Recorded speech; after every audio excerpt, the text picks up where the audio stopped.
क्या आपने कभी किसी चींटी को रुककर देखा है? वे इतनी छोटी होती हैं, लेकिन वे सुपर स्ट्रॉन्ग होती हैं। वे अपने से बहुत बड़ी चीजें उठा सकती हैं। यह ऐसा है जैसे कोई छोटा व्यक्ति कार उठा रहा हो। चींटियां सचमुच अजब क्रिएचर्स हैं। वे दुनिया में लगभग हर जगह रहती है, जमीन पर, पेड़ों में और कभी-कभी हमारे घरों में भी। मुझे लगता है कि वे नेचर की छोटी डांसर हैं, हमेशा एक मकसद के साथ चलती रहती हैं। उनकी दुनिया रहस्यों और कड़ी मेहनत से भरी है।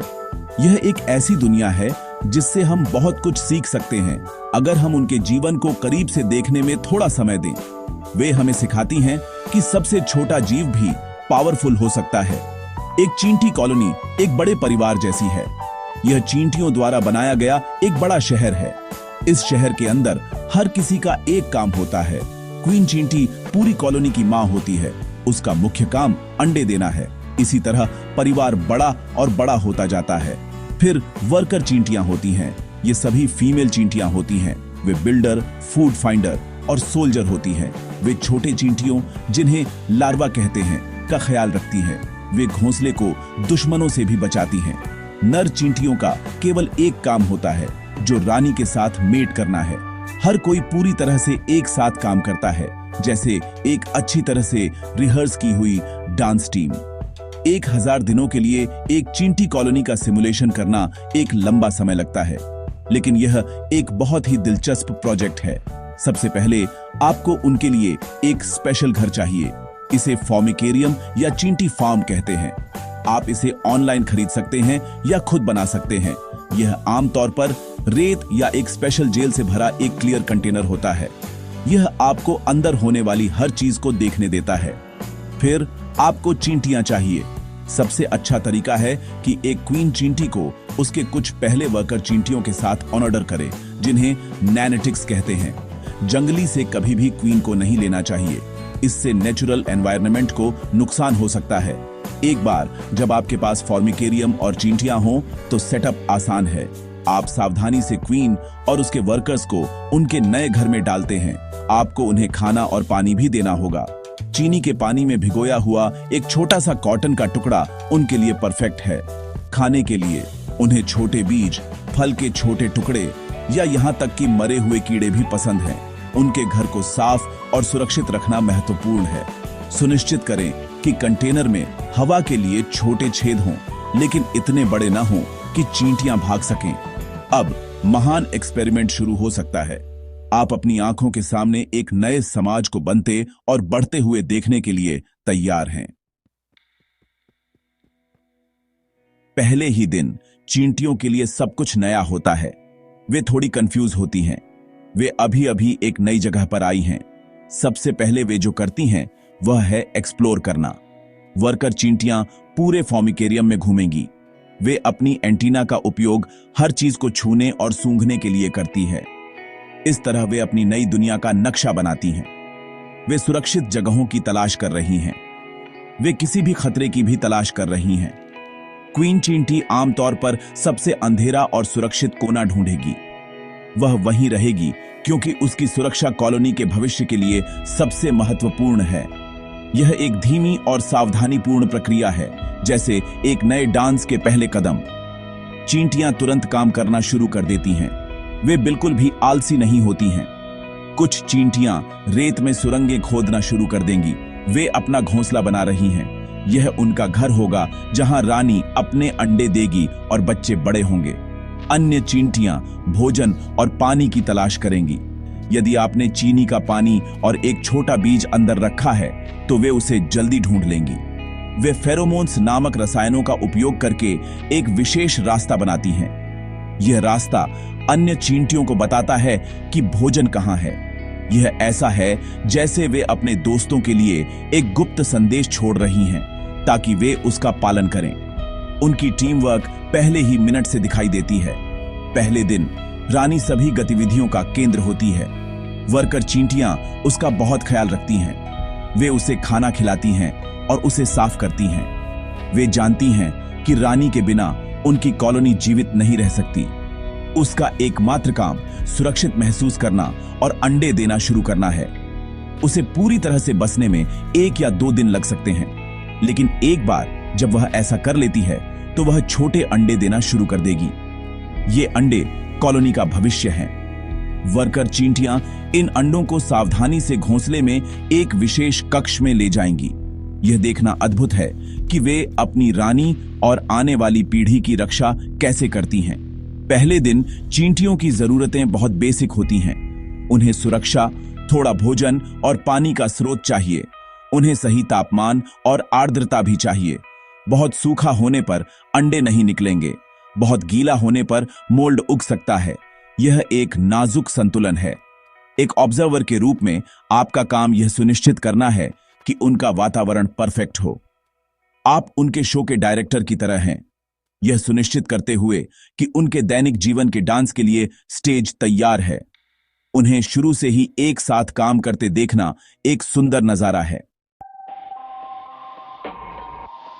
पहले कुछ दिनों के बाद एक रूटीन बनने लगता है। एक चींटी कॉलोनी का डेली लाइफ बहुत बिजी होता है। यह एक हलचल भरे शहर जैसा है जो कभी सोता नहीं। मेन काम खाना ढूंढना है। हर सुबह स्काउट चींटियां घोंसले से निकलती हैं। वे भोजन के स्रोतों की तलाश करती हैं। जब एक स्काउट को कुछ अच्छा मिलता है, जैसे शहद की एक बूंद या एक छोटा कीड़ा, तो वह तुरंत घोंसले में वापस आती है। वापस आते समय वह एक फेरोमोन ट्रेल छोड़ती है। यह केमिकल पाथ अन्य वर्कर चींटियों को सीधे भोजन तक पहुंचाता है। जल्द ही आप चींटियों की एक परफेक्ट लाइन देखेंगे जो भोजन तक मार्च कर रही हैं और उसे घर वापस ले जा रही हैं। घोंसले के अंदर भी बहुत काम होता है। घोंसला हमेशा बड़ा होता रहता है। वर्कर चींटियां लगातार नई सुरंगें और चैम्बर खोद रही हैं। वे अपने घर को बड़ा करने के लिए एक एक करके रेत के छोटे दाने ले जाती हैं। यह बढ़ते परिवार के लिए है। रानी हर दिन ज्यादा से ज्यादा अंडे देती है। वर्कर चींटियां नर्स की तरह काम करती हैं। वे अंडों, फिर लार्वा और फिर प्यूपा का ख्याल रखती हैं। वे लार्वा को खिलाती हैं और उन्हें साफ रखती हैं। कॉलोनी के लिए अगली पीढ़ी के वर्कर्स को पालना एक फुल टाइम जॉब है। चींटी कॉलोनी में टीम वर्क ही सब कुछ है। आप कभी भी किसी चींटी को अपने लिए काम करते हुए नहीं देखेंगे। वे हमेशा कॉलोनी के भले के लिए काम करती हैं। अगर भोजन का एक टुकड़ा एक चींटी के लिए बहुत बड़ा है तो दूसरे मदद करने आएंगे। वे उसे घोंसले में वापस ले जाने के लिए एक साथ काम करेंगे।